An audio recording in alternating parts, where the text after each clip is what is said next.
Hey everyone, this is Rod. Thanks again for listening. Today I want to talk about Let's March Together. I got this idea because I saw this interesting statistic a little while ago, and it was a sad statistic. And I thought, what are the reasons why this statistic is the way it is, which we're going to tell you in just a second.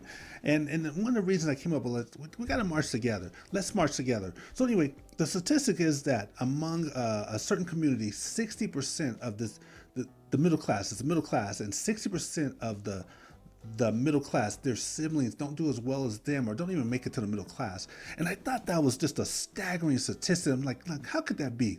That is just ridiculous. I had to go back and double check that again because there's no way that I heard that right. 60% are don't make it. 60% of the middle class kids don't do as well as them or don't even make it to the middle class. That was ridiculous. Now they gave some reasons for this, which I'll buy. They talked about, the parents being divorced. They talked about kids born out of wedlock. They talked about schools, and they talked about location or where they lived. And I buy that. But that's not what I'm getting to. I'm not going to talk to you about that today. I'm more talking about let's march together. We as parents, we are responsible for our kids. We've got to march with our kids. I see a lot of parents aren't marching with their kids. I remember there was a situation I went to. My kid was graduating from elementary school. They did this then, and at this program, it was a fancy program. People were dressed up. They had speakers. The principal was speaking. Teachers were speaking. The kids did a singing, whatever it was, and so it was a big to do. And the kids were excited about it. But there was a group of parents. There was like 8 or 10 parents in the program. They were loud. They were obnoxious. They were disrupting this whole program, so much so that the speakers were getting thrown off, so much so the principal was getting thrown off. You could see on his face, like, what is going on here? It was disrespectful to the program. And these parents, maybe they thought they were being cool, maybe they just wanted to be seen. I don't know what it was. But the thing is, they made it about them, and they didn't make it about the program, and they didn't make it about their kids. And that's an example that I'm talking about. We don't march with our kids. When you do something like that, you make it about you, and you don't ignore this program, you ignore your kids. It sends a message to the kid that you don't value, and it may not even be true, but it sends a message to the kid that you don't value the program, you don't value the accomplishment. And if you don't value the accomplishment, maybe you don't value them. This is what I mean by marching with the kids. We got to march with our families. We got to march with our kids. I remember one of my kids used to play basketball. And there was 2 practices a week and a game each week. And every practice, I'm taking other kids. My car's full of kids. Every practice, because the parents don't want to take the kids to practices. So I'm going to the practice. So like, yeah, you do it. It'd be nice if we could carpool and we all could switch up. But no, I'm taking them because they don't want to take them. And not because you have to work. It's because you don't want to do it. So again, that's not march with your kid. It sends a message to the kid that you don't value what they're doing. You're not taking interest in what they're doing. Now, the reason why it's important because it hurts their confidence, their self-worth. For us to get out the middle class, for us to get into the middle class or do as well as your parents, you have to have confidence and self-worth. And that's something you build your whole life. So when I see these parents doing it, I'm like, man, you're not marching with your kids. I know there's a couple reasons why parents don't march with their kids. One of the reasons is that they just don't know better. They really don't know. I believe they love their kids. They just don't really know. They think that all I got to do is provide a roof over their head and give them food. And that's all I need to do is be a parent.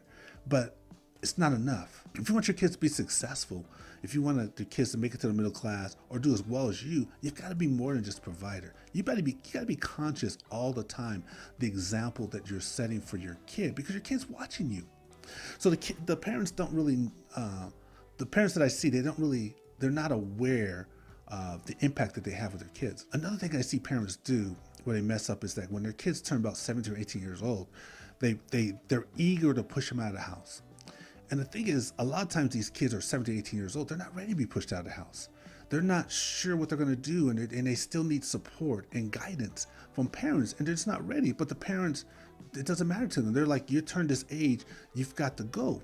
And when you do something like that to a kid, when you push them out too early, what happens is it disrupts their chances of being successful, maybe going to school or figuring out what to do. Whatever it is, you're forcing them to be in a situation that's going to hurt their future. So I mean, to me, that's like another reason why kids are struggling, to maintain the middle class or to do as well as their parents.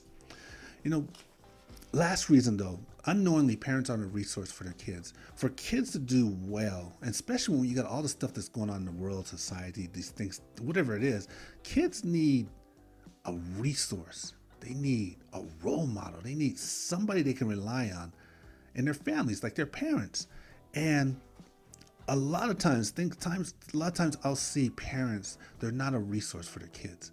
Yes, they provide for their kids, but they're not a resource. They're not someone that kids can go to for help. And what I mean is that, like, when your kids are born from day one, you've got to say to yourself, I'm going to be better. I got to be better. I've got to develop myself. I got to educate myself, whether I'm going to school or just self-education.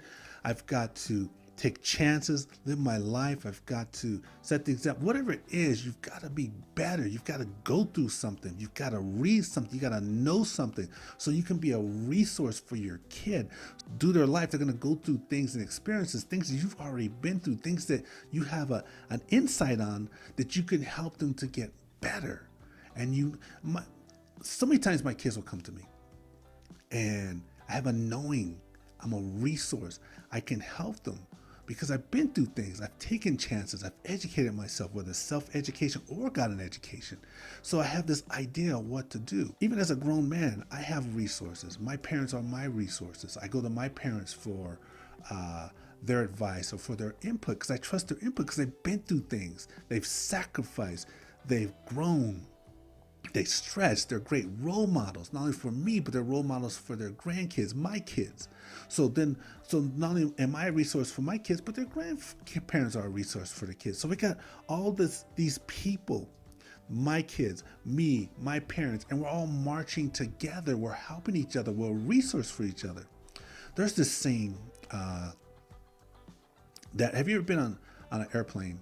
And just before the plane takes off, you see the flight attendant, they get up and they start telling you what the rules of the flight is for your own safety. And one of the rules is that they say that when the air mask comes down, they say, make sure you put on yourself first and then you put on your loved ones. Because they say, if you don't save yourself first, you may not have that opportunity to save your loved ones. It's the same thing with when you march together, when you're a parent, when you're being a resource. You've got to put that air mask on you first. And that means, like, when your kids are young, you are educating yourself. Like I mentioned, you're attuned to life, and you're learning about life so you can teach your kids. You're involved in their programs. You're involved in their practice, their games. When you're sitting in there in the auditorium watching them, you're showing them, because it's about them. You're showing them how you support them. You're encouraging them. And you're putting a mask on you first so you can be the best resource you can for your kid.